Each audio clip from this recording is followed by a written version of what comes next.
Everybody, welcome to the latest edition of the Stephen A. Smith Show, coming at you as I love to do every weekday over the airwaves of ESPN Radio and ESPN News. 250 plus markets across the United States of America, plus ESPN Radio on Sirius XM Channel 80, plus ESPN Radio simulcast over the live national television airwaves of ESPN News. Number to call up as always is 888-SAY-ESPN. That's 888-729-3776. The Stephen A. Smith Show, ESPN Radio, ESPN News. This Mother's Day, show Mom just how much you appreciate her love and support with 1-800-Flowers.com. Right now, you can get 36 sorbet roses for just $36. To order, go to 1-800-Flowers.com, click the radio icon, and enter code Stephen A. That's with a PH, not a V. Time for Straight Talk, brought to you by Straight Talk Wireless, best phones, best networks, no contracts. I'll get to Aaron Judge and the New York Yankees in just a minute, because obviously with him being out, with him being on a DL, this is not good news for the New York Yankees, and we'll have to wait and see what transpires thereafter as it pertains to him. We like our man healthy. We like our man ready to go. And anytime something's wrong with him, that means something's wrong with the New York Yankees. I mean, that's the way that you have to look at it. That's the way we're going to judge things. And that's the way it goes down to 888-SAY-ESPN. I'm getting a dial tone. Busy signal. 888-SAY-ESPN. It's 888-729-3776. You're listening live to the Stephen A. Smith Show, ESPN Radio, ESPN News. First things first, NBA playoffs. NBA playoffs is where we have to go first. At least that's where I'm going to go. Bottom line is this. The NBA playoffs, as we speak right now, we've got ourselves some issues. If you are the Los Angeles Clippers, you're on the brink of elimination. Things don't look too good for you right now following your loss to the Golden State Warriors yesterday afternoon at the Staples Center in LA, a game that I attended. When you look at the Golden State Warriors right now, and you look at the fact that Utah is up 3-0 on the Utah Jazz, we know what's imminent. We know what's coming up next. We look at it for what it is right now. When you look at the Golden State Warriors and the Houston Rockets, it seems to be that this is going to be the series. This is what it's coming down to right here, right now. Because the Clippers are done. Clippers ain't coming back from this. Clippers ain't coming back from a 3-1 deficit. That much I can promise you. That much I can tell you. They are not coming back from a 3-1 deficit. That's not going to happen here with these Los Angeles Clippers. This season is over. This series ends next game. Because here's the reason why. If you're the Clippers with the way the Houston Rockets are looking, you simply cannot risk. You simply, absolutely, positively cannot risk dragging this series on. You need to be ready to go.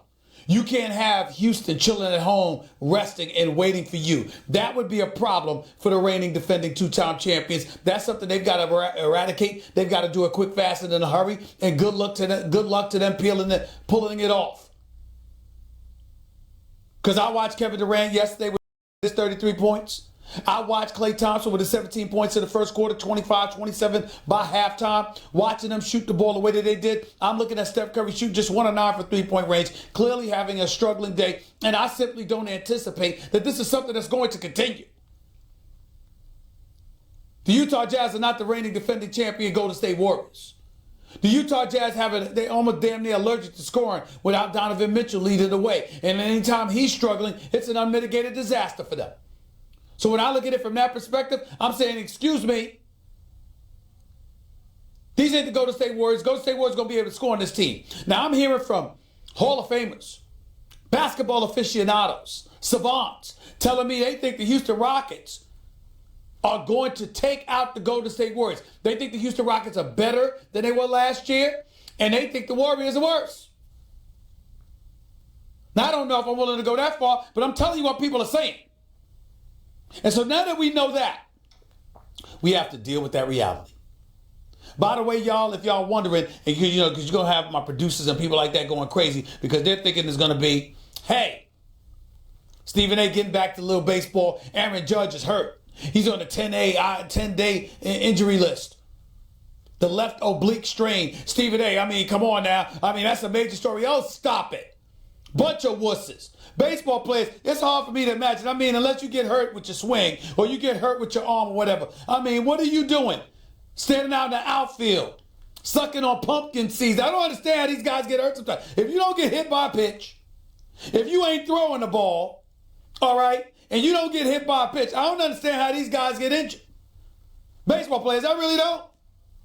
Because these guys walk around here, I mean, half the time you're standing in the outfield with shades on, chilling, getting a beautiful tan. They don't even need to go to the beach.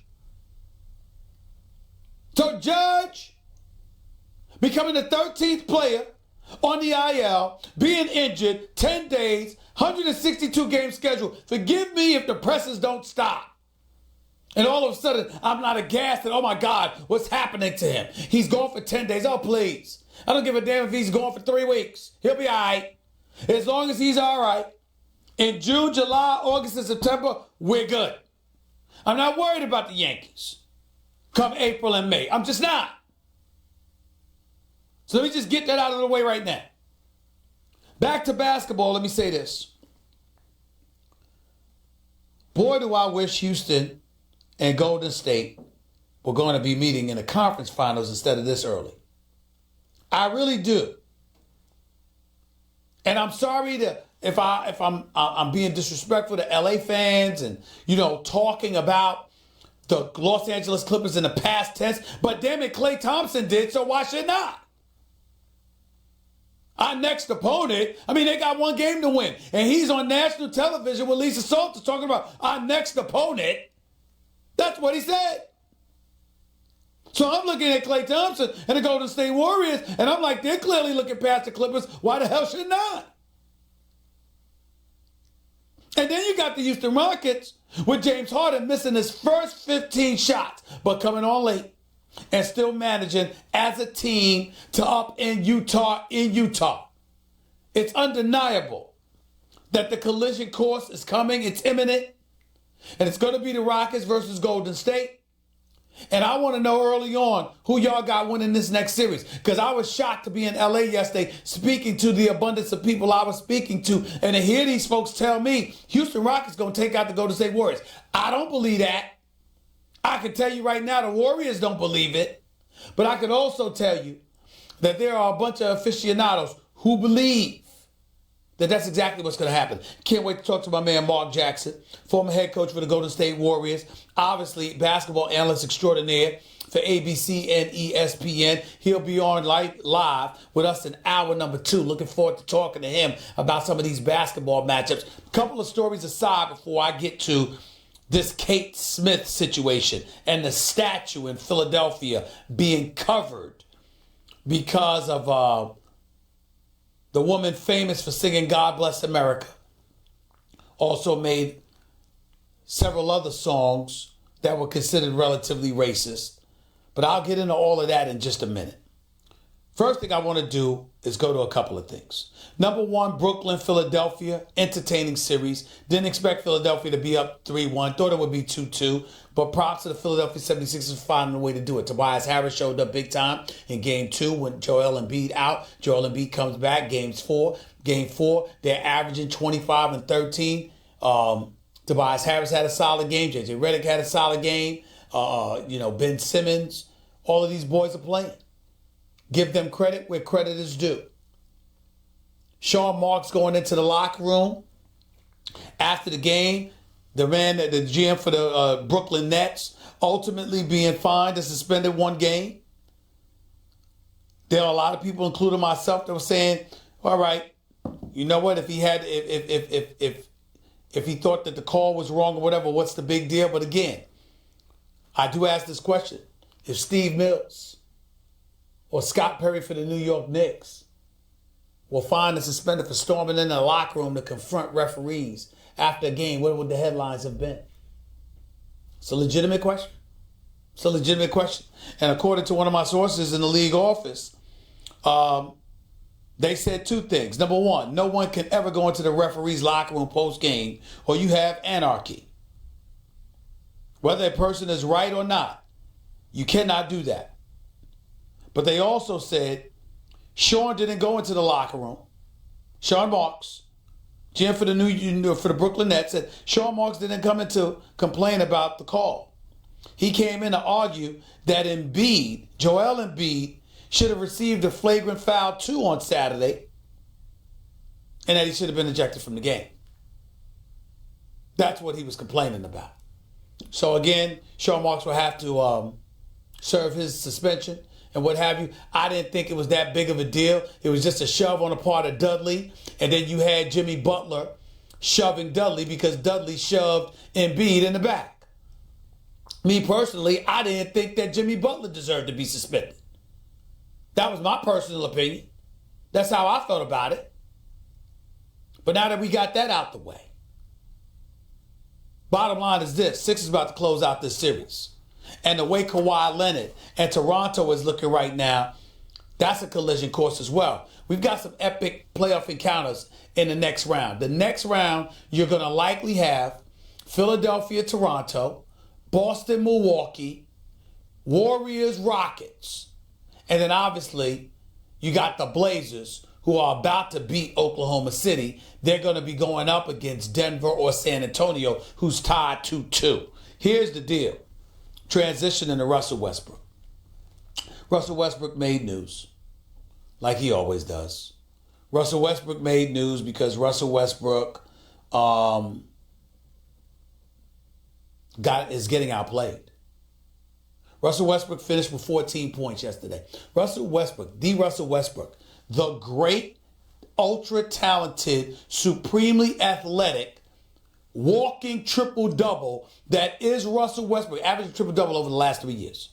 That Russell Westbrook, ladies and gentlemen, he shot 0 for 7 from the field in the second half, scored 1 point in the entire second half in Oklahoma City's loss to the Portland Trail Blazers.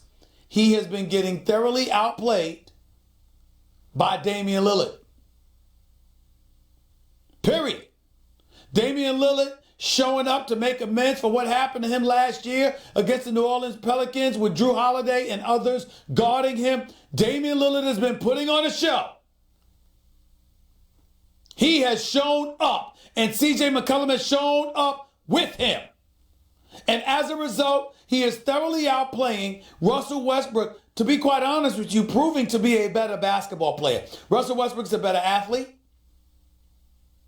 But if we watch Damian Lillard and the way that he's been performing, he's literally on a mission to prove he deserves to be first team All-NBA, because I certainly don't think he's better than Steph Curry, but he deserves to be first team All-NBA this year. And right now, he's showing to be a better basketball player than Russell because he's leading his team. And one would argue that's not Russell Westbrook is doing. Now that's on the court stuff. Off the court, Russell Westbrook apparently has this beef with this reporter, Barry Trammell, for the local newspaper there in Oklahoma City. And my position is clear. And John and Kat and you guys, if you could get that sound from Steve Kerr, I would love for the audience to hear what he had to say. But here's the deal. When you talk about Russell Westbrook and him communicating with the media or a particular individual in the media, and no matter what question is asked of him, all basketball related, his response is no comment. Before you hear my response to all of that, listen to Steve Kerr speak on this matter. Do we hear Steve Kerr? Because I don't hear him. Okay. I guess we don't have the sound. They told me we had the sound on Steve Kerr. Evidently we don't. My apologies to my listeners. But to paraphrase, Steve Kerr essentially is saying it's a dangerous precedent to set. God's got a great relationship with the fans. The media plays a role in helping to promote the sport. And it provides a personal touch. And when you alienate folks like that, you never know how that can be received. I'm going to take it a step further and tell you why I got a problem with Russell Westbrook on this front. Number one, it's basketball questions. There is nothing wrong with somebody asking you basketball questions. Your job is not just to play. It's contractually obligation. It's a contractual obligation for you to answer questions. They're strictly basketball, has nothing to do with your personal life or anything like that. Basketball questions are not beyond the pale. And one of the things that I've repeatedly said to numerous athletes over the years, would you like reporters to ask you about something else other than the sport you're playing? You want them to ask you about your personal life? You want them to investigate that? You want them to talk about that rather than the game? Is that what you want? Why would you invite that kind of scrutiny? Now, I wouldn't do it. Most reporters wouldn't do it, but you just never know what somebody else might do. It's basketball. Basketball questions, ladies and gentlemen, are not off limits for basketball players. Football questions are not off limits for football players. And it's amazing to me how, as the money has proliferated in these sports, so has the sensitivity to everything, as well as the disrespect towards those asking questions. When folks needed the media and they needed the public to patronize their product and support their brand so you can help the sport grow and ultimately the money could be made, folks weren't acting like this then. So why do it now? And then in the case of Russell Westbrook, you just had that incident in Utah where everybody came to Russell Westbrook's defense because we assumed that the person that offended him had said something highly offensive.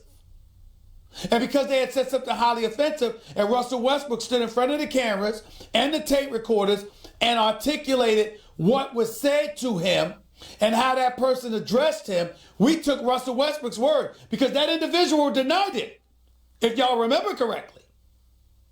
He denied it. Now, I didn't believe him because I thought his story sounded completely bogus, and I totally sided with Russell Westbrook. But he did have a different version. And Russell Westbrook was given the benefit of the doubt.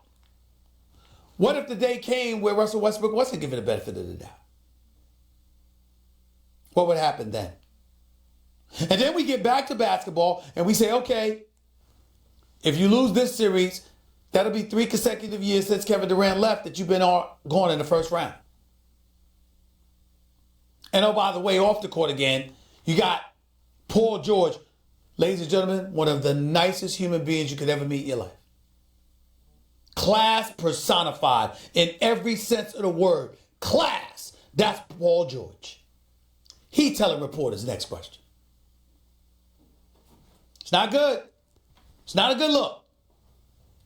Now let me get to the real issue that I wanted to discuss.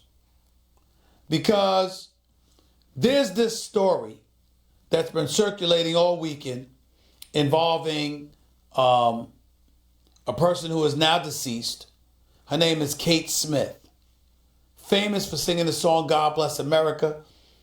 Philadelphia Flyers felt she was their good luck charm, even had her. She sang the anthem.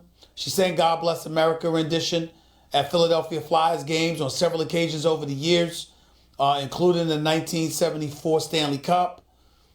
Her rendition of God Bless America was incredibly famous to the point where New York Yankees played it after some of their wins. The Flyers obviously played it. They had a statue of her hanging outside. Okay, she was given the Presidential Medal of Freedom by former President Ronald Reagan. All of these things are so. But she had a few songs that she recorded as far back as the 1930s, where she said what some would deem to be offensive and racist remarks or lyrics in her songs. And as a result, the Philadelphia Flyers put a black drape over her statue, and I guess they're contemplating removing it for all we know. They stopped playing a rendition at their games. They did remove it. I apologize. They did remove it. They removed the statue. They're obviously not playing her rendition of God Bless America at their games. The New York Yankees stopped doing the same. And some people are in an uproar. Others are supportive of that decision. I'm a person that's in support of her statue being removed. I'm a person that's in support of the rendition no longer being played. First of all, there's plenty of people that sing God Bless America and can do it in very, very skillful and entertaining fashion, and that's fine, number one. Number two, things must be contextualized. I understand that. And we do have to understand the fact that this was at a different time. This was pre-civil rights movement, pre-civil rights legislation. All of these things are true. 1920s, 1930s were definitely a different time, no doubt. But we are in a modern era. And once people are cognizant of her lyrics from her songs, the fact that you have a statue outside deifying her to some degree, at least at the time until the last 24 hours or so, the fact that you had that going on, when you think about her rendition of God Bless America, because you know who she is now and you know what lyrics came associated with some of her music, you're automatically going to think about those things if you're a member of the offended community. And so as a result, you're going to wonder why the Flyers, the National Hockey League, the Yankees of Major League Baseball, or anybody else would be receptive to deifying her in any manner imaginable, meaning in the form of a statue or playing her rendition of God Bless America. But my man Will Kane, who hosts his own radio show nationally on ESPN Radio every weekday afternoon for, I believe it's from like 3 to 6 p.m. on ESPN Radio. He was on First Take this morning, and he took a very interesting position. And I think that to some people, they might find it offensive. I'm here to tell you right now, even though I disagree with him, there was nothing offensive about what he asked. I thought it was a very legitimate question. And I think that if you're going to take certain positions, you have an obligation in the interest of fairness to answer those questions accordingly. And what he was asking the question is, what is the standard? What are we going by? If you're going to do this with her, just because there are people who are offended by it when it dates back more than 70 years, what's next? That was his position. That was part of his question. I'll leave it to him because I have no doubt that he'll touch on it later on his radio show. A matter of fact, if I can get sound from what he was asking on First Take earlier, I'll play that for you. But in the end, that's basically what he was asking. I have a very interesting answer about that. And it involves a little bit of history. So stay tuned. Don't touch that dial. 888-SAY-ESPN. It's 888-729-3776. You are listening live to the Stephen A. Smith Show, ESPN Radio, ESPN News. I'll get back to that very, very talk in a minute. That was Straight Talk Wireless, nationwide coverage in America's largest and most dependable 4G LTE networks. ESPN Radio is presented by Progressive Insurance, protecting commercial vehicles and offering specialized coverages designed to protect your business. More at progressivecommercial.com. This show and all of ESPN is streaming live on the ESPN app. Now with ESPN Plus, where you brought in the question in terms of his toughness, what people were talking about as it pertained to Patrick Beverley being the Hall of Fame pest that he is and annoying the living hell out of Kevin Durant. We wondered whether or not Kevin Durant was going to be his regular diplomatic self on a basketball court, deferring to the likes of Steph Curry and Klay Thompson and others, and not doing the kind of things that he's capable of doing, and just take it on the chin. Or whether or not he was going to respond and remind the world why he's universally recognized as one of the top two talents in the entire basketball planet. We wondered about Kevin Durant. And Kevin Durant could have went Roy Jones and said, y'all must have forgot. But instead he said, you know who I am. Y'all know who I am. And then he stepped on the court last night and in 29 minutes scored 38 points. Finished 14 of 23 shoots from the field, 3 of 10 from three-point range, hit 7 of his 8 free throws. And he was absolutely, positively unstoppable. It's no other way around this. Kevin Durant was something absolutely sensational after his first 3 shots. Had a couple of blocks in the first quarter.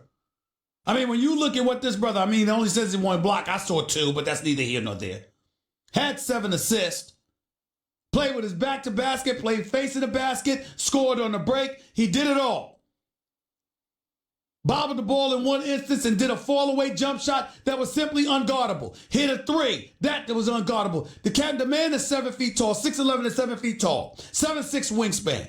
Three-point shot, mid-range game. Hits free throws, can put the ball on the floor, can get to the basket, can finish on a break. This is one of the greatest offensive players we've ever seen. And even though Kevin Durant didn't want to, and he'll be damned if he's going to ever let anybody tell him what the hell to do or what he should do at this stage and point in his career, it was nice to be reminded that Kevin Durant felt compelled to put everybody on notice. Y'all know who I am. Y'all know who I am. He's Kevin Durant.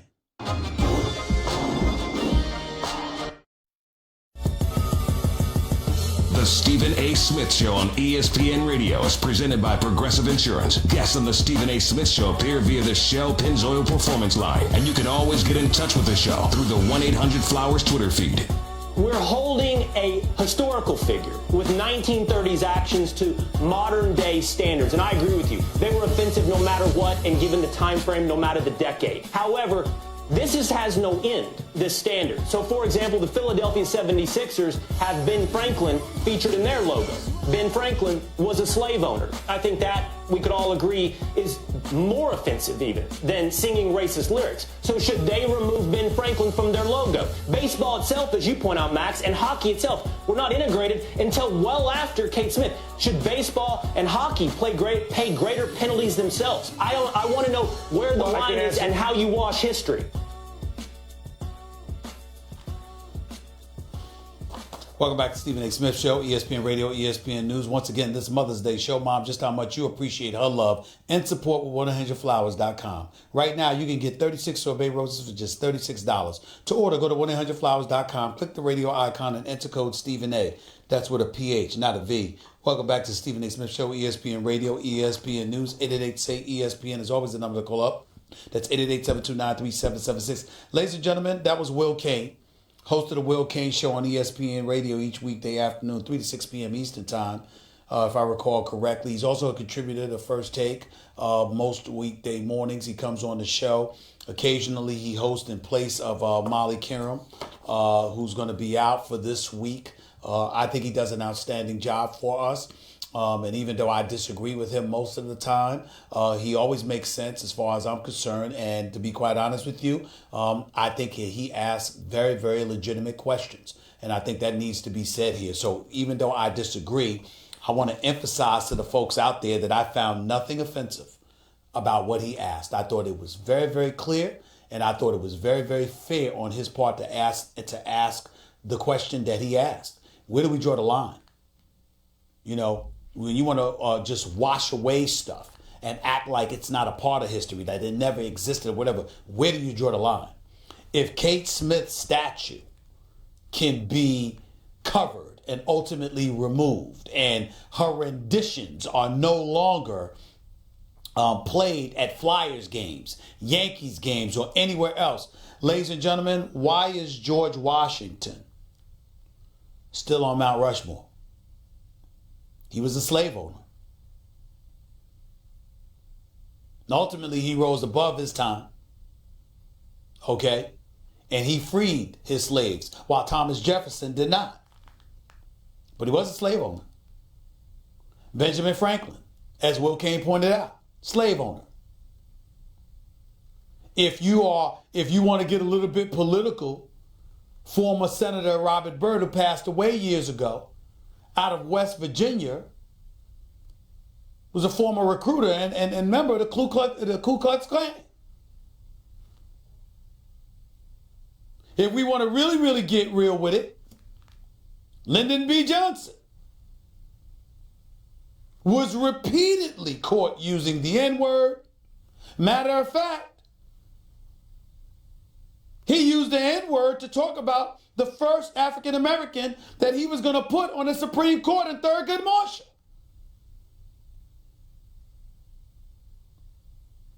And anybody with sense that knows a scintilla of history in regards to politics knows about that famous quote he allegedly articulated when he talked about locking up the black vote for the next 50 years if he were to pass civil rights legislation into law, which he ultimately did. Wasn't the most honorable intention in the world, but it was factual, because I'll be damned if the Democratic vote hadn't been locked up since that time. So when Will Cain asked a question like that, I gave the only answer, the non-historian that I am. Know some history. I read. I try to edify myself. I try to have some scintilla, some speck of intelligence to me. But the bottom line is, I'm not a historian. I don't know deeply and factually and intimately some of the details of our history the way some of the respected individuals I admire from my community may know. I encourage you to go listen to Joe Madison on Sirius XM Urban View Radio, 6 to 10 every weekday morning. Go listen to him. I encourage you to listen to Karen Hunter, 3 to 6 p.m. on Sirius XM Urban View Channel. I encourage you to listen to the Dr. Michael Eric Dysons, the Mark Lamont Hills, the Mark Thompsons of the world, and others. I encourage you to listen to those people because they know more than me. And oh, by the way, those are folks on the liberal side. If there's black Republicans or if there are black Republicans on the right, go listen to them too. Get it all. And deduce what you deduce from history. That's not my lane. And I'm not going there. All I'm trying to say is that, look, a person like Will Cain, who is white, from Texas, highly intelligent, a lawyer by profession, and incredibly fair-minded, I might add, although I disagree with him most times, asked a fair question. And I'm not going to knock him for that. I'm going to tell you that this is my answer. The offended party matters. If you are a member of a disenfranchised community and you find the rendition of God Bless America by Kate Smith highly offensive, particularly after learning of some racist lyrics, courtesy of songs that she's put out, and you believe that statue should be removed, it should be removed. Period. Now, I don't know what that means you do with Lyndon B. Johnson, who doesn't have a statue. He does have a Memorial Grove on the Potomac, if I remember correctly. I don't know if that means if George Washington should be removed from Mount Rushmore. Even though he freed slaves, he owned them. I don't know what you should do with the name of Thomas Jefferson, who refused to free slaves. I don't know. Not my lane. But I do know this. When the Jewish community is affected by something, they don't allow anybody outside of the Jewish community to tell them what they should be offended by. And they don't allow anybody to gauge what should be their standard. They do it. I do know that when it comes to the Catholic Church, particularly as it comes to priests and some of their alleged behaviors, I do know the Catholic community, which exceeds billions, have religiously stated, no pun intended, have stated, quote, "We will judge, not you." And in the case of priests, we were talking about whether or not we were talking about lawlessness and criminality, and still people was like, "We shall judge." So my point is, if other communities in this nation get to judge and gauge how they're supposed to feel and how they should react, if other people, if other groups of people, if other ethnic groups, if other religious groups, whatever you want to call them, if they get to decide the level of offense they feel towards something on a case-by-case basis, and therefore allowed to judge accordingly and make decisions, why can't the black community? That's all I'm saying. I'm not judging here, there, or there. I'm simply saying if black folks in America feel this way at this particular moment in time about Kate Smith, then that's how they feel. She passed away in 1986. Family members of hers and beyond, I can understand the sensitivity towards her potentially being excoriated more than 30 years after her death. I understand that. But the bottom line is, if you are the offended party, and that is how you feel, then that is how you feel. Because in our society, we've seen too many examples of various communities within our nation rising up and defining for us what we should be offended by just because they were offended by it. And if they can do that, why can't black folk? Why can't black folk? That's all I ask. That's all I ask. 888-SAY-ESPN. That's 888-729-3776. I want to thank Will Cain for bringing up that question. Because I think it's a question all of us can participate in answering, but none more so than black people ourselves. I think it's a very, very, very fair question by Will Cain. And the one thing we shouldn't do is be offended by the question he asked. 888-SAY-ESPN. That's 888-729-3776. You are listening live to Stephen A. ESPN Radio, ESPN News. By the way, if you missed my opening segment, go check it out on demand in the Stephen A. Smith podcast, brought to you by the Capital One Saver Card. Earn 4% cash back on dining and entertainment, 2% at grocery stores, and 1% on all other purchases. Hey, what's in your wallet? Again, that statue should be removed, and we shouldn't hear the rendition of God Bless America from her again. But I appreciate the question from Will Cain. Back with your calls and more in a minute with Stephen A. ESPN Radio, ESPN News. Your radio, your computer, your phone. Or just tell your smart speaker to play ESPN Radio. Now playing ESPN Radio. Take ESPN everywhere. Need game tickets? We could go down this water.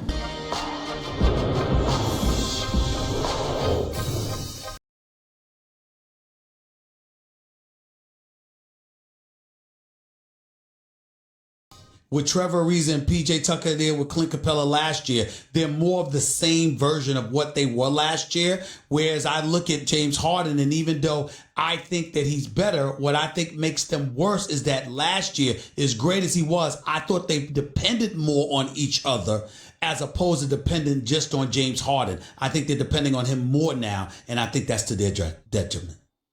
There is a school of thought out there that says getting Golden State in the second round may actually benefit them because Harden will be less worn down, less opportunity for Chris Paul to get banged up. That's what everybody tries to do in the postseason. I mean, I can't rule that out. I guess in theory that's correct, that this bad draw may actually benefit them because they're going to have to beat them at some point if they want to get there. Mm-hmm. I guess that could be true, and I guess we'll see it play out. But, again, if Durant stays in the game, and by the way, I want to point out, 3 technicals now, 3 games. Yep. 3 technicals. No question. 7 get you suspended. Yeah, that was a bogus technical last night, though. That should be rescinded. They said that they did rescind it. They did rescind it. They just rescinded it, Brian. They rescinded the technical last night. You broke news to me. Okay, good. You broke news to me. All right, before I let you go, 2 rapid fire questions. Real quick answers to this. Kevin Durant staying in Golden State or he's leaving? Everybody I talk to who knows him says he's leaving. I say his mood changes every day, so we're all just guessing. I agree with you there. Last but not least, what the hell's going to happen with the Lakers in terms of management in that office or the head coaching position? They're going to talk to Monty Williams again. They talk to Tyler Lue. What do you think's going to happen? This is the inverse. They got to sell themselves to those coaches. The coaches don't sell themselves to the Lakers. That's where they are. They got to actually sell themselves. Do you believe that Rob Pelinka is running the show? Is that, I mean, like, to me, what's their plan? I believe right now he is. I don't believe they could continue. I'm not advocating that Rob Pelinka be gone, but he does not need to be the one making basketball decisions because I don't think he could cultivate the relationships necessary in order to do what needs to be done for the Lakers franchise. I think that would be a mistake. Is that the first question you're asking, Ty Lue? You're sitting down today. Yeah. Are you going to be my boss, Rob? Yeah. Like, that's a really important question. That's true. And I don't know if it's the answer yet. Brian Winters, keep doing a great job, buddy. I'll see you down the road. Have a great weekend. We'll catch up on the games.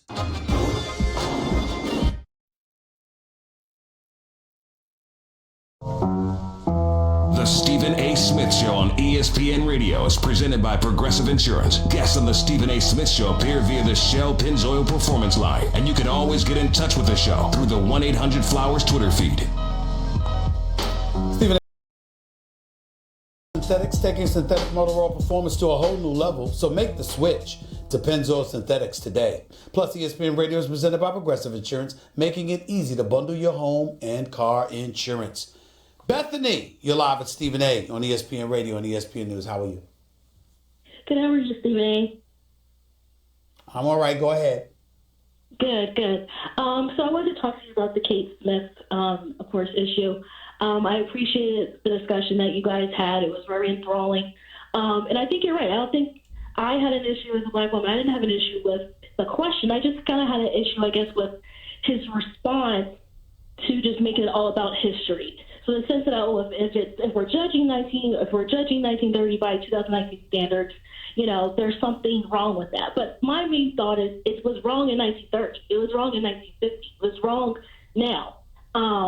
And so, by just saying, because of the time length, that kind of like, oh, maybe you shouldn't be as annoyed with it, to me is, a little, small-minded. But the role of the white male relatively hasn't changed since that time period. While black people have continued to gnaw at, our history. And so I just wish, I guess, again, he's entitled to his opinion. I appreciate that he does give a different dynamic, but I think it's, at least from coming from a black woman, like I said, it is wrong no matter what the time period. In the 1930s, there wasn't the freedom to be saying, No, hold on. Bethany, hold on. Here's the problem that I have is like, you're acting like Will Cain took the position that it was wrong to remove the statue. No, that's not what his position was. I have to come to his defense here. That's not what he was saying. What he was saying is, then what do we do with others? George Washington is on Mount Rushmore. He was a slave owner. Ben Franklin, you've got the Liberty Bell, and you got people ringing the bell at Philadelphia 76ers game. They've got it on his jersey. He was a slave owner. Lyndon B. Johnson used the N-word all the time, even used it to describe Thurgood Marshall. All right, and look at how we treat Lyndon B. Johnson. Look at the politician Robert Byrd that was in the Senate for many, many years, well into his 90s. He was a member of the Ku Klux Klan. So what do you do with others if you're going to do something with Kate? That's what Will was asking. I'll give you 20 seconds. Say something about that. Okay, I can understand that point. I did also want to bring up, when you asked him what do you think should happen, he kind of didn't give a straight answer the way you two, you and Will did. And so that's why I was like, well, what is it? You're kind of being vague with that. I hope he addresses it later. So, but thank you for hearing me out. I appreciate it. Thank you for calling, and I appreciate it, Bethany. That was a very good point, because Will did not answer that question. I'm quite sure he will on his show today, but he certainly didn't answer it. He certainly didn't answer that part this morning. But again, I had no problem with his question, but he didn't answer my question. That is a good point. 888-SAY-ESPN. It's 888-729-3776. Hour number 2 up next. More NBA playoffs, more Kate Smith, some baseball stuff to talk about. So some Gatorade Zero. All the electrolytes, zero. A. Smith Show starts right now.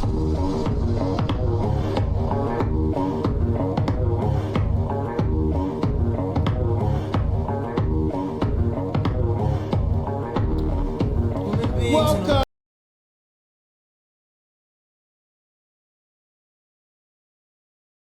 Airwaves of ESPN Radio and ESPN News. 250 plus markets across the United States of America. Check your AM, FM dial nearest you. Plus ESPN Radio on Sirius XM Channel 80 plus ESPN Radio simulcast over the live national television airwaves of ESPN News. The Stephen A. Smith Show is being brought to you by mycomputercareer.edu.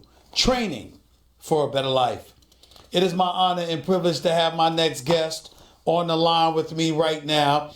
Not only is he my colleague here at ESPN, NBA analyst extraordinaire for ESPN and ABC, former star in New York City in high school, former star at St. John's University, former star in the NBA, played with the Indiana Pacers, coached the Golden State Warriors, etc., and now doing a great job for us on the NBA. My man, the one and only Mark Jackson, is on the line with yours truly right now. What's going on, Mark? How are you, man? All is well, man. Thanks for having me. Absolutely. Listen, before I even get to the NBA talk, I wanted to know your thoughts because obviously you're from Queens, New York. You played at St. John's University. You saw and read about the recent struggles, them ultimately finding a successor to Chris Mullin, who stepped down, your former teammate who stepped down as head coach of the St. John's Red Storm. And now they've got Mike Anderson in as their new coach. Your thoughts real quick about that for a second. What are your thoughts about your alma mater?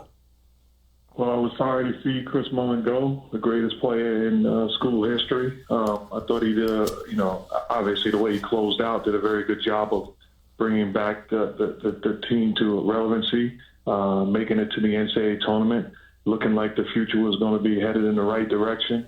But I'm glad he did what was best for him. He's a brother for life.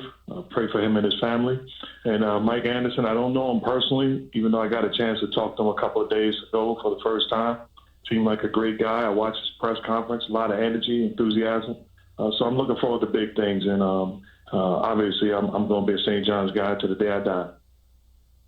What do you think is going to happen with Chris Mullin? You think he's going to end up back in NBA circles? I'm not sure. He's a guy that's proven. He's a Hall of Famer. He's a class act. He's a guy that works extremely hard. I witnessed it firsthand as a player, dreaming to become a pro. I wish him nothing but the best, and I'm sure, he's been succeeding his entire life. I'm sure it's going to work out whatever he decides.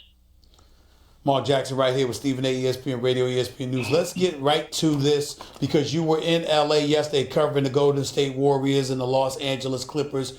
What did you see, or did you see anything from the Golden State Warriors in this series that should give us all cause for concern as it pertains to whether or not they're going to be able to three-peat when you consider the fact that if they handle their business like we assume they will and beat the Clippers and the Rockets do what they're doing against the Jazz, that they will be playing the Rockets next? Any cause for an elevated level of concern now compared to what we saw from Houston and Golden State last year in the Western Conference Finals? I don't think I've seen anything, witnessed anything from the Warriors aspect that would give me concern, other than the fact that they admittedly gave a game away, which allowed them to wake up and turn it on again. You can do that against teams that you're superior to. So I would say if I was nitpicking, the one concern I would have is if you do that against the Houston Rockets in the next round, it could spell trouble.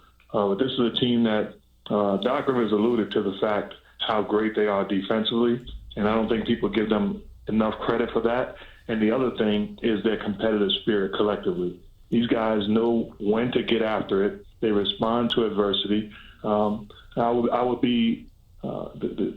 at what the Houston Rockets are doing, and that would raise my level of concern. They're a great basketball team that is tied together defensively. Chris Paul is healthy, and James Harden is playing on a whole different level offensively. Mark Jackson, are the Houston Rockets better this year than they were last year? Yes, which is crazy to say because early on they certainly didn't look like it. But in fairness to them, health had something to do with it. They did a great job of acquiring guys that they could trust coming off the bench. I think Austin Rivers is a guy that has toughness. He's a very good defender that can score the basketball and take pressure off of Chris Paul and James Harden at times. They're healthy and whole, and I think last year's experience only makes you better when you have valuable playing experience. So I would say they're better, even though they didn't look like it earlier, but they're healthy and whole. if that's the case, then why do you still sound so confident when it comes to the Warriors? Does that mean you believe the Warriors are better as well, or they're just the champions that have to be knocked off and you'll have to see it to believe it, that it could happen? Yeah, I think that's it. They're the champions that have to be knocked off. You have to see it to believe it. I'm not going to sit there and say that they're better than last year. They were tied together. They were healthy.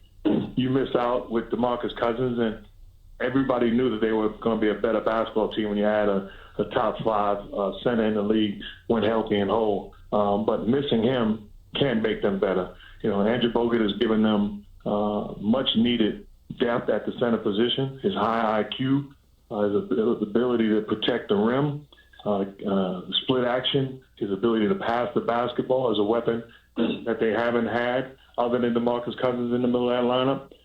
But this is a team that has incredible toughness and an incredible competitive spirit, and obviously 3 guys that can shoot the basketball as well as anybody we've seen in the history of this game. Mark Jackson, one of the things that I wanted to ask you about, we look at Draymond Green, for example. We look at him on the Golden State Warriors, and I'm sure you were fully aware. I don't recall whether or not you were doing the game that night, but during the season when he got into it with Kevin Durant right on the bench, the visiting bench, when they had played the Clippers, a lot of people looked at that and they said, you know what, that spells the beginning of the end of the Warriors as we know it. Did you get that impression watching that? And do you have the impression now that they're well beyond that and this is just a well-oiled machine that's been waiting all year for this moment to play these games that really, really matter? I don't think they're well beyond it, and that's with respect to them. There's still junk going on. There was junk going on admittedly by them last year. But we underestimate their competitive drive, their commitment to winning and leaving it on the floor. For some reason, they have the DNA to put aside all the garbage, all the mess, all the frustration when they get between those lines and play for one another. That's what they have that's special. Everybody goes through it. Everybody has issues. Everybody's upset with a teammate every now and then. But they have the ability to throw it away and compete at an incredibly high level. And then when it's over with, whatever they have, it still lingers. And Kevin Durant and Klay Thompson and everybody else will make a decision when free agency comes. So it's not like they don't have it, but they have the ability to step on the floor, ignore it, and be great in spite of it. Last question on the Warriors. Do you think they should stay together? Do you think they will stay together as presently constructed? I think you have a free agency for a reason. I do not think this team will be together next year. I don't think that the fun is as much as it's been in the past. So I think there will be a different looking team next year. And I think Kevin Durant is the guy that holds the key. And then when it comes time to free agency, if you're the Golden State Warriors, you do not mess with Klay Thompson. As soon as possible, 12:01, and I mean not 1 minute, but 1 second, you put an offer, a max deal on the table for Klay Thompson because he is absolutely essential to your success and what he's done for that franchise from day one. But Kevin Durant, outside of that, is going to be key. Hey, Mark, am I crazy in believing that Klay Thompson should be their top priority because keeping the Splash Brothers together should be more important than keeping a player in Kevin Durant, who is obviously one of the top 3 players on the planet Earth, on your team? I actually think keeping Steph and Klay together is more important than anything specifically for the circumstances of the Golden State Warriors. I'm not going to call you crazy. What I will say is that both of those are crucial. You have to make sure, because Klay Thompson takes, with all due respect, what he does defensively against elite point guards, where you can put him on them, have size and length, and the ability to contest shots and disrupt them. His game plan discipline defensively is one of the main reasons, if not the reason, that they're champions and considered a dynasty. And Kevin Durant, let's just say the second best player in the world, climbing the charts to be the best player in the world, you have to make sure you have him also. So if you're the Warriors, you have the luxury to be able to do both and make sure you're able to do it. Mark Jackson right here with Stephen A. ESPN Radio, ESPN News. Mark, let me transition to Russell Westbrook in Oklahoma City. What are you seeing from him? What are you seeing from them right now? They're down 3-1 to Portland. I'm seeing Damian Lillard's coming out party. I'm seeing him proving that he's a star in this league that deserves far more respect than he has been given. And I'm seeing a guy in Russell Westbrook that he's obviously mercurial. He's great as a talent, but in the same breath, can he lead this team? If he loses this series, it'll be the third straight year since Kevin Durant left that he's going home in the first round. How should we be looking at Russell Westbrook right now? It's disappointing what not just Russell Westbrook, but the Thunder, what they're doing. Give the Portland Trailblazers a lot of credit. They were the 3 seed back-to-back years for a reason. They're extremely well coached. They have great leadership. They have an outstanding backcourt that's as good as anybody that they face, and that's with all due respect to Curry and Thompson, who is the best. But if I'm Lillard and McCollum, I feel like I can outplay them, or we can outplay them in a 7-game series. That being said, Russell Westbrook and the Thunder have to be more disciplined as a team, individually and collectively. That's always been the concern, not being disciplined offensively or defensively, because when you get to the playoffs, there's a price to pay when you're not disciplined. They haven't been disciplined, and they find themselves in a 3-1 hole because of it. They've got to be better, and it starts with their best players, meaning Westbrook and Paul George. Off the court, or do you, as a former coach in the league, as a present analyst of the league, do you have or take any issue, or do you think we should, with Russell Westbrook and there's no comment or next questions, when it comes to reporter, whether it's a particular reporter or anybody, just the overall persona that he walks around carrying these days? I don't have a problem with his persona, but I do have a problem with the next question lines. If he did it once, it's cute, and you're making a point to the reporter. We've all been there. But you cannot allow that to take place. And I point to leadership, whether it's Oklahoma City leadership, GM, ownership, coaching, players, or it's NBA leadership. Somebody's got to put a stop to it and let them know that you cannot do that, because this is the reason why, I saw you earlier, this is the reason why we're able to make $35, $40 million a year. You have to be true and be professional. It's part of the job. I understand, like I said, being frustrated one night and not answering a question and making a point if a guy did something dirty, grimy, or disrespectful. Other than that, you have a responsibility to answer the questions, answer them like a pro. You can be short and precise to somebody that you're not cool with, or somebody that's trying to attack you or kill you. We can do that. There's ways to do that. But next question, all this time later, is not how we do it in this league, and it's unprofessional, and I can't co-sign it as much as I love Russell Westbrook. Transitioning from Russell Westbrook and Oklahoma City Thunder and Portland to Denver and San Antonio. This series is notched at 2-2. I'm at a struggle trying to decide, do I give San Antonio all the credit in the world because of how they've looked, considering that not much was expected from them as a 7th seed? Or do we look at the Denver Nuggets and say this is a young team that was down 1-0, tied the series, down 2-1, that tied the series, and look at these young guys and say they're a bigger threat than we thought they were? How should we look at this series? Well, going in, surprisingly, I picked San Antonio to win the series. I think both teams are extremely well coached. I think Denver has done an outstanding job all season long, end the season in a 2 seed. The problem with Denver, in my opinion, why I picked San Antonio, is when you come down to playoff basketball, you need a guy that I could throw the ball to, forget about what's on the clipboard, and he's going to make a play either for himself or for others. I wasn't sure that the Denver Nuggets have that guy.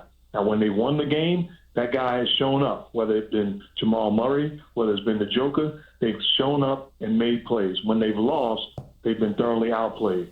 I still pick San Antonio, but give Denver a lot of credit for going into San Antonio and winning. Now the problem is you don't want to relax, because the San Antonio Spurs are more than capable to coming into your building, they've proven it, and win a game. It's going to be a great series, and I think it's far from over. Mark Jackson, let's transition to the Eastern Conference because obviously this is more intriguing than it has been in recent memory with Milwaukee, the number one seed in the entire NBA, looking the way they've looked, with Toronto and Kawhi Leonard putting on the show, with Kyrie Irving and the boys in Boston reminding us they're not going anywhere, and with Philadelphia handling their business with a questionably healthy Joel Embiid. What have you peeled away from the Eastern Conference and watching these players? What's the number one thing you've been watching for? Well, Milwaukee has been great, and I don't want to run away and say they're clearly the best team because they have a team on the opposite side of the floor that's cooperating. Detroit is in over their head. But the Milwaukee Bucks have looked like a complete basketball team, and you imagine getting Brogdon back and what he does to the depth, to the toughness, to the shooting ability, to the competitive spirit. They're a different basketball team. Toronto looks good. Kawhi Leonard looks incredible. I thought he was spectacular last night. And you look at the Celtics. What veteran teams do is get rid of the opposition as quick as possible. They certainly did that. They're healthy other than Marcus Smart. I think they're doing a better job of accepting their roles and playing. Gordon Hayward is playing much better, which you alluded to earlier today. It's a difference when all of a sudden I'm putting you in because you have the ability to take over games and be one of the best players, as opposed to I'm putting you in because you're my guy, what it can be perceived as the rest of the team. They're playing great basketball and clicking on all cylinders right now. With Philadelphia, like you said, go ahead, I'm sorry. No, I'm saying, so you agreed with me what I said earlier in the year when I talked about Gordon Hayward clearly wasn't ready, and I think Danny Ainge and Brad Stevens made a huge mistake in inserting him immediately into the starting lineup to start of the season, because I think that fragmented the team to some degree, and they're just getting it back together. Is that your take? I totally agree. I understand what Brad Stevens did in inserting him into the starting lineup, but I also understand the impact it had throughout that lineup. If I'm Jaylen Brown or Jason Tatum, I'm sitting there, or Marcus Smart or whoever, I'm sitting there thinking, or Terry Rozier. I'm thinking, I'm better than this dude. And rightfully so, those guys were better early on in the season. Now today, right now, that's a different story because Gordon Hayward looks healthy and whole and playing much better. But he struggled early on, and there was no reason to put him in the lineup. So I understand from Brad Stevens' standpoint why he did it, playing the long play as opposed to the short play. But I also understand, being a former player, the frustration and how it can drain your spirit watching a guy that doesn't deserve to be playing over you, because you're not thinking, well, in April or May or June, it'll put us in a better position. You're thinking, I'm getting jerked right now. When you're looking at the top four teams in the East, Toronto, Philadelphia, Milwaukee, Boston, and give me your top four players and in what order you want the ball in their hands in the last 3 minutes of a game. Because I think that's what the East is going to come down to, Mark Jackson. That's a great question, and it's a tough question. I will say number one, without question, and it may be a shocker to some and maybe not to others, would be Kyrie Irving. The reason why is because I need a guy that I can put the ball in his hands, and he's proven to not be afraid of the lights, not today, but when they get brightest. Kyrie Irving has made one of the all-time great shots and plays in the history of this game when it mattered most. And we know the shot I'm talking about. So I'm going with him and his ability to play isolation, get his own shot, make plays, shoot the basketball, his complete package on the offensive end. I would probably, in my second pick, this is crazy, I'd go with Kawhi Leonard because of his ability to shoot the mid-range, get to his spot, and elevate. Use strength. Again, a finals MVP, so I would go with him. The third guy I would go with, obviously, would be the Greek Freak. Antetokounmpo, the things he does offensively, the way you cannot contain him one-on-one, his strength, his size, his length. Not the only concern is his ability to shoot, but he gets to his spots. Wherever he wants on the floor, he puts pressure on your defense, so he would be the third guy. And then the fourth guy would be Joel Embiid. But I don't like how they don't take advantage of the matchup that they should. You look at the game they just won against the Nets. It turned when Jared Dudley goes out of the game, Jimmy Butler goes out of the game, and all of a sudden they force feed Joel Embiid. You have to have the mentality. Now I'm making sure I'm putting my best player in the best position to take over this series. And that's what they did. Mm-hmm. He got angry. He posted up, demanded double teams, made plays. If they didn't double, he took advantage and scored. So he's the guy that's a complete package on the offensive end. I don't mind him shoot three, but there has to be a steady diet of posting him up saying, basically, you can't guard him. There's nothing you can do about it. Couple of more questions before I let you get on out of here, Mark Jackson. Number one, you're enjoying your job. There's no question about it. I'm not enjoying the fact that you're still not being interviewed as a head coaching candidate for an NBA team. Is that on your mind at all? Do you even think about it, or are you so happy at your job it doesn't matter? What's the situation with Mark Jackson these days? I'm a guy with tremendous trust and faith. That's what's mine is mine. I look forward to one day coaching in the NBA or coaching again. I really embraced it. I enjoyed it. It was a time of my life. I'm totally at peace with the platform that ESPN, ABC has given me. I'm having a time of my life working with Jeff Van Gundy and Mike Green. Those guys are incredible. But I look forward to coaching one day. And I'm not frustrated because somebody will pull the trigger and make the right decision and decide that I should be their next head coach. I'm totally at peace with where I am. I'm excited about what the future holds. But I trust God and know that it'll all work out. But Mark, but as a coach, do you have a preference? And I don't mean that I'm not going to put you on the spot about a team. That's not where I'm going. I'm saying some guys, you get these teams, you got to rebuild it from scratch, which is what you did in Golden State. Okay, and they do it that way. Other guys get to inherit a team with a superstar, at least one of them, already on the squad, and they go from there. What kind of situation is ideal for Mark Jackson to coach against someday? It's ideal to just be in a suit and tie, inspiring guys and put them in position to win. I don't think I would minimize myself to a guy that is a guy that would take a team and build something and minimize myself to that. If you give me a team that's already ready to win, well, we're going to win.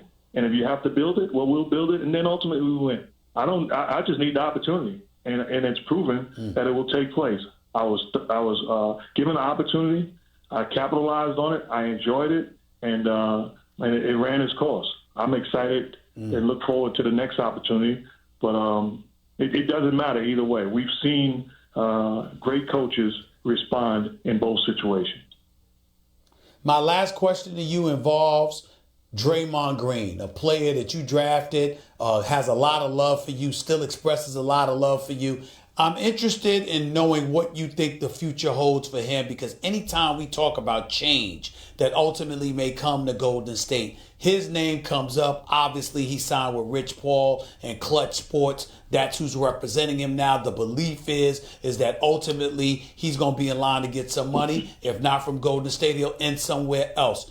What is the ideal situation for Draymond Green? What is it about him that we're missing that we don't appreciate enough? Because clearly he ain't Steph, Clay, or Kevin Durant. Well, with all due respect, he's not those guys. But part of what makes him great is he understands that. And he understands how he's going to be able to impact the game and put his team in position to win. He's an incredible leader. He's an incredible competitor. He has an incredible mind for the game. His IQ is off the charts. And if I'm Draymond Green, what I'd point to is don't worry about it. He's going to get his money, and he's going to continue to play great, whether it's in Golden State or somewhere else. Go back to when you was drafted, when you had a piece of paper in front of you that said either sign I believe a 3-year deal or a 4-year deal. You bet on yourself. You're winning right now. Nobody's going to put a piece of paper in front of you and say, well, maybe you could sign it, or maybe we like you, or maybe you could play, or maybe you could be an impactful guy. It's proven. So the pressure's off. Now continue to enjoy yourself, continue to impact games, and continue to be great. But he's a guy that if they don't have him in Golden State, they're not where they are. He's a valuable piece to the puzzle and what he brings, especially, admittedly so, when he's in the best shape he could possibly be in. I thought he struggled early on because physically he wasn't in condition. Part of that was due to health. Part of it is because he was overweight. But he's a guy, when he buys in and locked in, he just disrupts everything the opposition attempts to do. Mark Jackson, appreciate your time as always, buddy. I'll see you down the road during the playoffs, man. You'll see me. Thanks a lot, man. Thanks for having me, man. Keep up the awesome work. All right, my man. The one and only Mark Jackson, colleague here at ESPN. NBA analyst extraordinaire for the NBA on ESPN and ABC. My buddy, the one and only Mark Jackson, right here with Stephen A. ESPN Radio, ESPN News, 888-SAY-ESPN is always the number to call up. That's 888-729-3776. Back to your calls and more in a minute on anything that Mark Jackson had to say about these playoffs, on the Kate Smith situation going on in Philadelphia and beyond, and then some. Stick around, don't touch that dial. It's Stephen A. ESPN Radio, ESPN News. By the way, when you're hiring, you don't want to waste time sorting through dozens of irrelevant resumes. You want an efficient way to get to a short list of qualified candidates. That's why you need Indeed.com. Post a job in minutes, set up screening questions based on your job requirements, then zero in on qualified candidates using an intuitive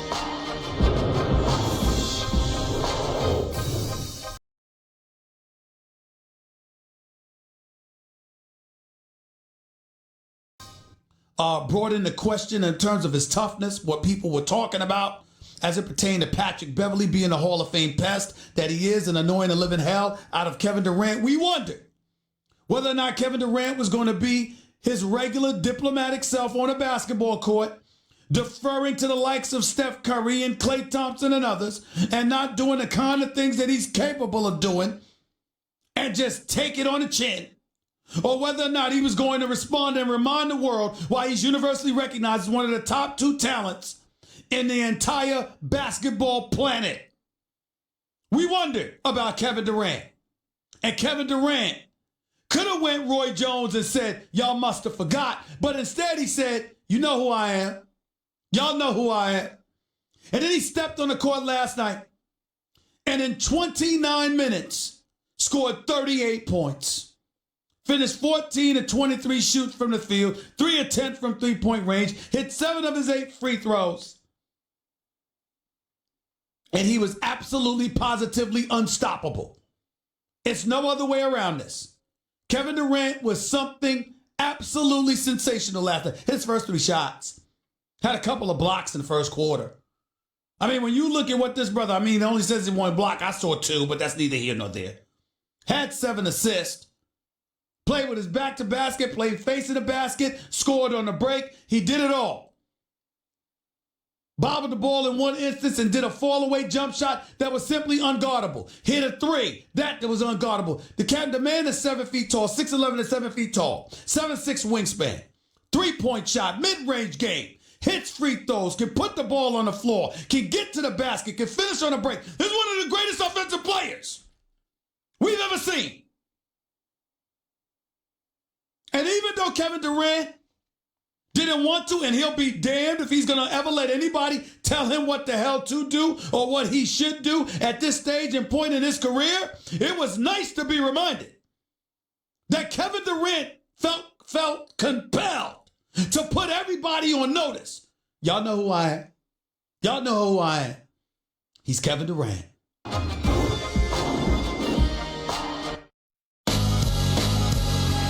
The Stephen A. Smith Show on ESPN Radio is presented by Progressive Insurance. Guests on the Stephen A. Smith Show appear via the Shell Pennzoil Performance Line.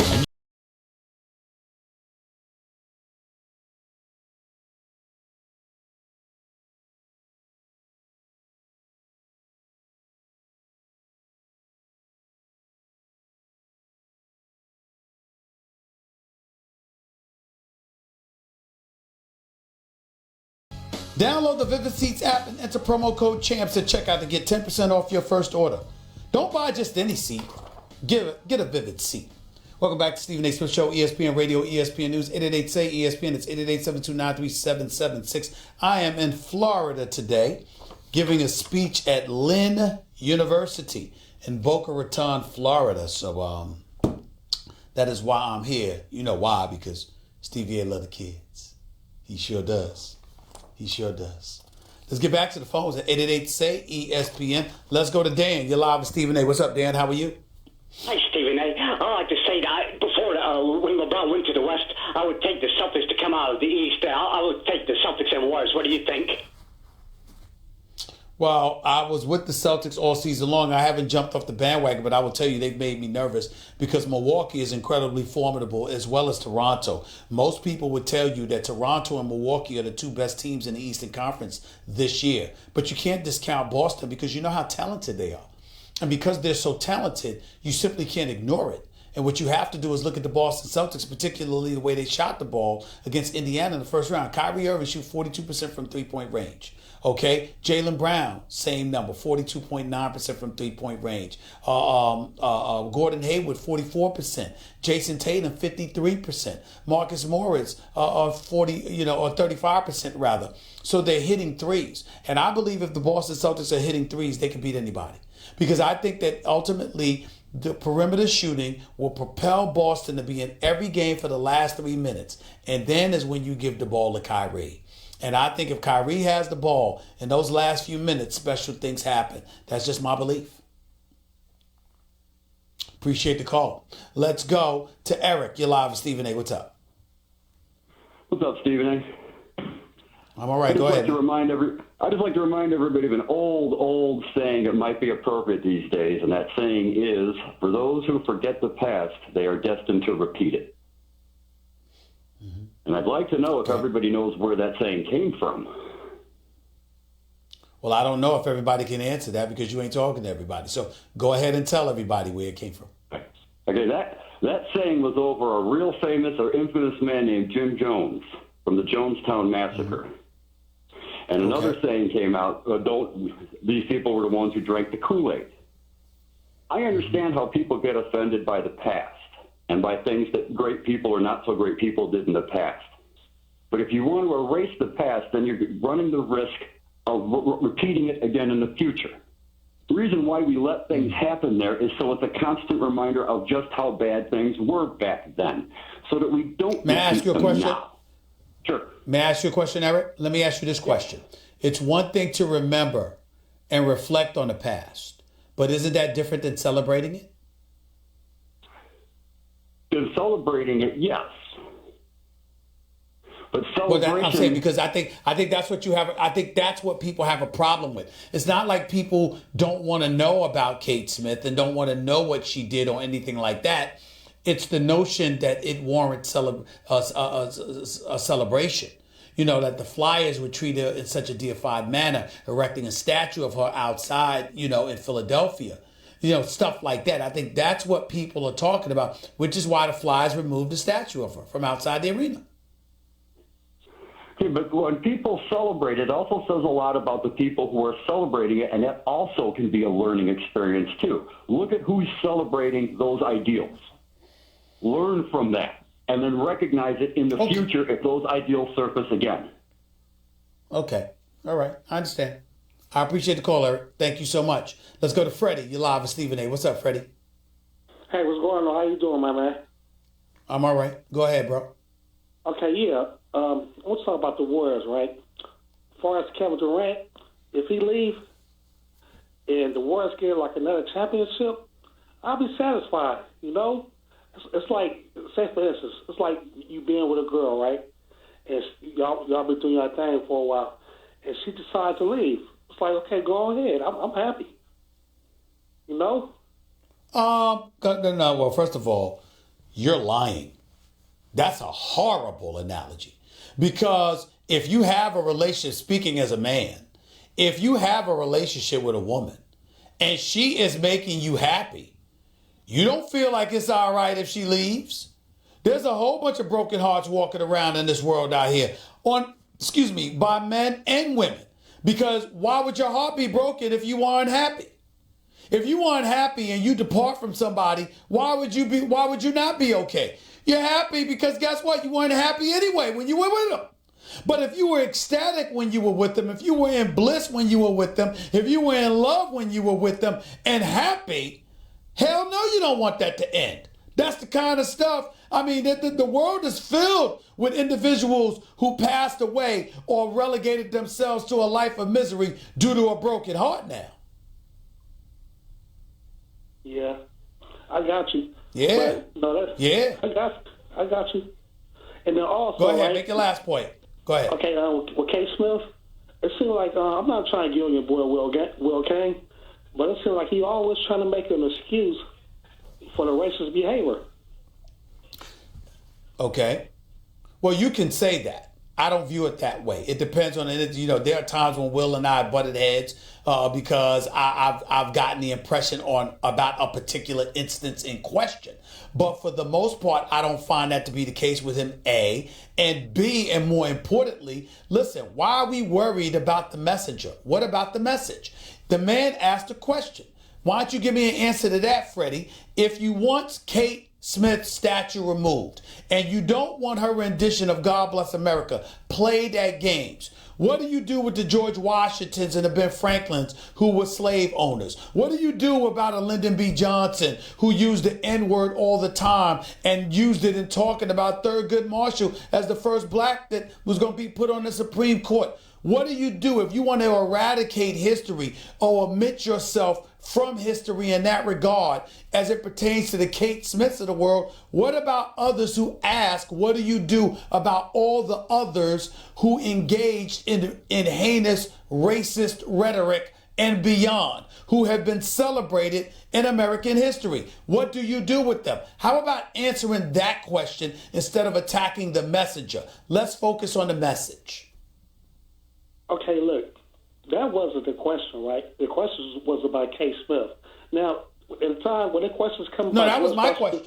That was my question when I asked it at the beginning of the show. I specifically asked that question at the beginning of the show. That's what I thought you was calling about. Okay, yeah, but all of it was wrong. Go ahead. I mean, that's my opinion. All right. That's my opinion. All of it was wrong. But you take care of that. You okay. Did that. Okay. All right, you do the same, man. No problem. Take it easy. 888-SAY-ESPN. It's 888-729-3776. Back with your calls to close out the show in a minute. You're listening live to Stephen A. ESPN Radio, ESPN News. By the way, Golick and Wingo on the road, presented by Progressive Insurance. We'll be live this Thursday and Friday from Nashville, Tennessee, for the NFL Draft.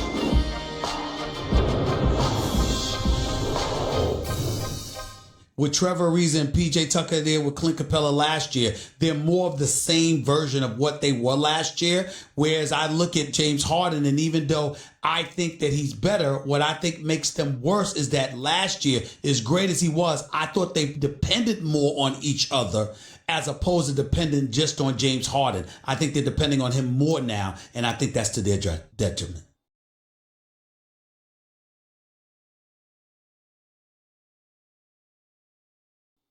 There is a school of thought out there that says getting Golden State in the second round may actually benefit them because Harden will be less worn down, less opportunity for Chris Paul to get banged up. That's what everybody tries to do in the postseason. I mean, I can't rule that out. I guess in theory that's correct, that this bad draw may actually benefit them because they're going to have to beat them at some point if they want to get there. Mm-hmm. I guess that could be true, and I guess we'll see it play out. But again, if Durant stays in the game, and by the way, I want to point out 3 technicals now, 3 games, 3 technicals, no question. 7 get you suspended. Yeah, that was a bogus technical last night, though. That should be rescinded. They did rescind it. They just rescinded it, Brian. They rescinded the technical last night. You broke news to me. Okay, good. You broke news to me. All right, before I let you go, 2 rapid-fire questions. Real quick answers to this. Kevin Durant staying in Golden State or he's leaving? Everybody I talk to who knows him says he's leaving. I say his mood changes every day, so we're all just guessing. I agree with you there. Last but not least, what the hell's going to happen with the Lakers in terms of management in that office or the head coaching position? They're going to talk to Monty Williams again. They talk to Tyronn Lue. What do you think's going to happen? This is the inverse. They got to sell themselves to those coaches. The coaches don't sell themselves to the Lakers. That's where they are. They got to actually sell themselves. Do you believe that Rob Pelinka is running the show? Is that, what's their plan? I believe right now he is. I don't believe they could continue. I'm not advocating that Rob Pelinka be gone, but he does not need to be the one making basketball decisions because I don't think he could cultivate the relationships necessary in order to do what needs to be done for the Lakers franchise. I think that would be a mistake. Is that the first question you're asking, Ty Lue? You're sitting down today? Are you going to be my boss, Rob? Yeah. That's a really important question. That's true. And I don't know if it's the answer yet. Brian Winters, keep doing a great job, buddy. I'll see you down the road. Have a great weekend. We'll catch up on the games.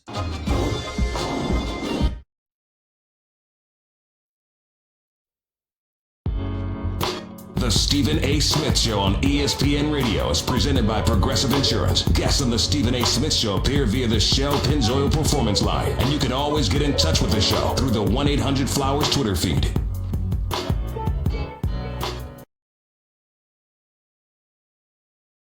Go check it out on demand in the Stephen A. Smith podcast, brought to you by the Capital One Saver Card. Earn 4% cash back on dining and entertainment, 2% at grocery stores, and 1% on all other purchases. Hey, what's in your wallet? Let's go to Tyler. You're live with Stephen A. Real quick, Tyler, go ahead. Yes. Hello? Tyler, you better get on this phone right now and get off that speakerphone. Tyler right here. Come on, you're on the air. Right. Oh, God Go bless ahead. you, Stephen A. You're a bad man. Look, I used to be a soldier in the military. I represented the United States Army. And the way I feel about this, you know, with all the remarks that have been made or whatever she may have said, I really didn't hear what she had said. But, you know, it's consequences and repercussions for everything that everybody does, and we need to be accountable for them. And we need to stand accountable for the actions that we make and the choices that we make. Now, she choose to make that comment or whatever she had made said. And well, listen, like I said, I appreciate the call, but I'm going to interrupt you for the moment. Call back tomorrow when you're a little more informed about it, because she was singing a rendition, God Bless America. She had racist lyrics and songs dating back to the 1930s. It wasn't anything that she particularly said. It was in her music, but we'll talk about that at a later date. I appreciate the call, Tyler. Thank you so much. Brody, real quick, you're live with Stephen A. Go ahead. How's it going, Stephen A? I didn't want to touch on the... I'm all right. You only got a minute. Go ahead. Go ahead. I just feel like when Will tries to contextualize how to address Kate Smith's situation from a place of standard, when you look at the other sort of historical people in our society who have, you know, really perpetuated systems of oppression, I feel like you can't really look at it from a standard of, well, we didn't really revoke anything that anyone else has done that has been, you know, oppressive. Why this person? But I think we have to start somewhere, right? Because, you know, in order to really start to move the needle in social justice, we have to start to make and set precedences for the wrongdoings that people do in our society. What do you say to that? I got you. No, that makes sense. Appreciate the call. That makes sense. Makes sense. Thank you for the call. Chris, you're live with Stephen A. Good meeting you yesterday, buddy. Go ahead real quick. You only got a minute. Go ahead. Yes, sir. Good meeting you as well, Stephen A. Real quick, I don't like what I'm seeing from Russell Westbrook against Dame Lillard. I feel like Stephen A. personally, just from on the outside looking at it, I don't think he's accepting this Lillard challenge. And Stephen A., I'm going to go out on a limb right here. I think that Houston will not be Golden State's biggest threat. I believe it'll be Portland. I think Portland's length is much more will bother Golden State much more than what Houston will present. Because you look at Houston's front line with P.J. Tucker and and you have obviously Chris Paul, you have James Harden. Those guys aren't going to bother Golden State like what the Portland. P.J. Tucker, Kenneth Faried, Clint Capella. Yep, go ahead. Yes, sir. So I think that Portland, the way Lillard and McCollum are playing right now, I think they pose the biggest threat in the West against Golden State rather than Houston does. I don't think the way James Harden plays is not sustainable to beat Golden State 4 times. I know I'm running out of time today. I just wanted to get that out there. Thank you so much. I appreciate it. I'm not sure about that. I just think that Houston is the biggest threat. I think that Harden is a juggernaut. I think Chris Paul's floor generalship comes in handy, particularly against Golden State. He elevates his play to another level. And I think with Chris Paul on that roster with James Harden, I definitely think that Houston's more formidable than Portland. But I'm not going to sleep on Lillard and C.J. McCollum, because when they're making shots, all bets are off. I'll be back in 22 hours. Until then, peace and love, everybody. Hey, what's up? It's Will Kane. Coming up right after Stephen A. Smith. Join us on